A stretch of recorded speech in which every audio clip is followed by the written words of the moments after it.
नमस्कार साथियों, स्वागत है आपका हमारे यूट्यूब चैनल में। और आज हम कोई टॉपिक नहीं पढ़ाएंगे, कुछ नहीं पढ़ाएंगे, क्योंकि कल जो है हमारा एग्ज़ाम है। और एग्ज़ाम को जाने से पूर्व कुछ महत्वपूर्ण बातें होती है, वह बातें याद रखना आवश्यक होती है।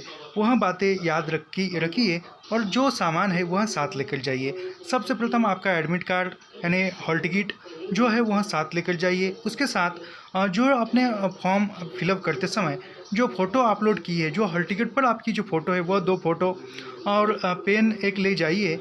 और रब के लिए वहाँ देते हैं कागज़, उसमें ये नहीं है, कागज़ देते हैं। और दूसरी बात महत्वपूर्ण ये है कि एक सकारात्मक सोच के साथ जाइए। जो भी नेगेटिविटी, जो भी नकारात्मक ऊर्जा है, जो भी नकारात्मक विचार है, वह नकारात्मक विचार आप घर पर छोड़ कर जाइए।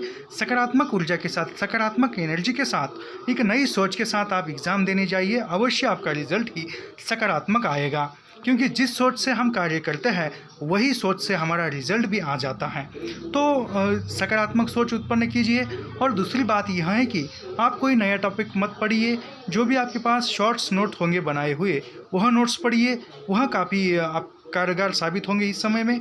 और सबसे बड़ी बात यह है कि मन में यदि बहुत सारे विचार उत्पन्न होते हैं, विचारों की धांधली उत्पन्न होती है, वह जो विचारों की धांधली है उसको थोड़ा विराम दीजिए, मन को शांत रखिए। एकदम शांतता के साथ, एकदम प्रफुल्ल होकर आप एग्ज़ाम सेंटर में जाइए। निश्चित ही आपका रिज़ल्ट सकारात्मक ही आएगा, यह आशा करते हैं। और उसके साथ ही हमने जो भी अध्ययन किया है, जो भी पढ़ाया है इतना दिन, जो भी आपने अध्ययन किया है वह पर्याप्त है, काफ़ी है, और वही एग्ज़ाम में आएगा। यह सोच लेकर आप एग्ज़ाम में जाइए, निश्चित सफलता आपकी होगी।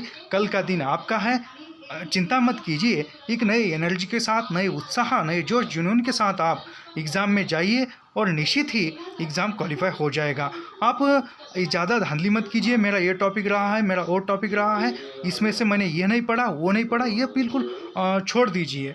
और दूसरा प्रश्न यह उत्पन्न होता है कि सेंटर में जाने के बाद पेपर फर्स्ट प्रथम सॉल्व करिए या पेपर सेकंड सॉल्व करिए। यह काफ़ी बच्चों के मन में संभ्रम निर्माण करने वाला प्रश्न है। तो यह जो है, मेरे ख्याल से आपको जिस प्रश्न पर ज़्यादा कमांड है, यदि आपको हिंदी का, कल हमारा हिंदी है तो हिंदी हमारा विषय है, उसमें हमने एमए किया है, 2 साल उसको दिए हैं, तो हिंदी पर ज़्यादा कमांड होती है, तो आप हिंदी का पहले छोड़ सकते हो। यदि किसी बच्चे को पेपर फर्स्ट अच्छा खासा आता है तो वह पेपर फर्स्ट छोड़ सकता है। क्यों?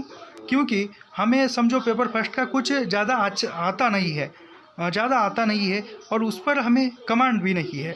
तो हम यदि पेपर फर्स्ट पहली बार छोड़ते हैं और वो पेपर थोड़ा हमें कठिन जाता है, तो और बाद में हम पेपर 2 को हाथ लगाएंगे जो हमारा हिंदी का है, तो उसको छोड़ते समय जो फर्स्ट पेपर की जो नकारात्मकता है, फर्स्ट पेपर यदि कठिन जाने के बाद जो मन में तनाव उत्पन्न होता है, उस तनाव का प्रभाव आपके पेपर सेकंड छोड़ते समय इस पर प्रभाव दिखता है। इसलिए आपको जिस पेपर पर ज़्यादा कमांड है वह पेपर पहले सॉल्व कीजिए, ज़्यादा उलझन मत कीजिए। नहीं तो दोनों में यदि दोनों पेपर आपके अच्छे हैं तो दोनों पेपर कोई भी पेपर पहले छोड़ सकते हो। वैसे पहले छोड़ना है या बाद में छोड़ना है, ये प्रश्न तो ऐसे मन में उत्पन्न ही नहीं होना चाहिए, क्योंकि पहले छोड़ो या बाद में छोड़ो, पेपर आपको ही छोड़ना है, कोई दूसरा आके नहीं छुड़ा दे सकता वह पेपर। पहले छोड़ो या बाद में छोड़ो, पेपर आपको ही छोड़ना है। लेकिन जिस पेपर पर आपको अच्छी खासी कमांड है, जिस पेपर के अच्छे खासे आपके अध्ययन हुआ है, वह पेपर पहली बार सवाल कीजिए। क्योंकि कैसे है, पहले बार यदि प्रश्न अच्छे खासे आते हैं तो दूसरी बार एक तनाव उत्पन्न हो नहीं सकता, और जो भी तनाव उत्पन्न होता है वो काफ़ी कम मात्रा में हो सकता है। तो इसलिए मेरी राय यह है कि यदि आपको हिंदी का अच्छा खासा अध्ययन हुआ है, अच्छी उस पर कमांड है, पकड़ है, तो आप हिंदी का छोड़िए। यदि आपको पेपर फर्स्ट पर अच्छी खासी कमांड है तो पेपर फर्स्ट पहले छोड़िए। तो खैर इतना ही बताना था।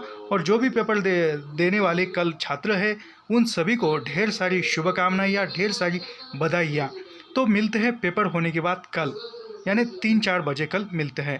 तो फिर से सभी को ढेर सारी शुभकामनाएं। धन्यवाद। शुभ रात्रि।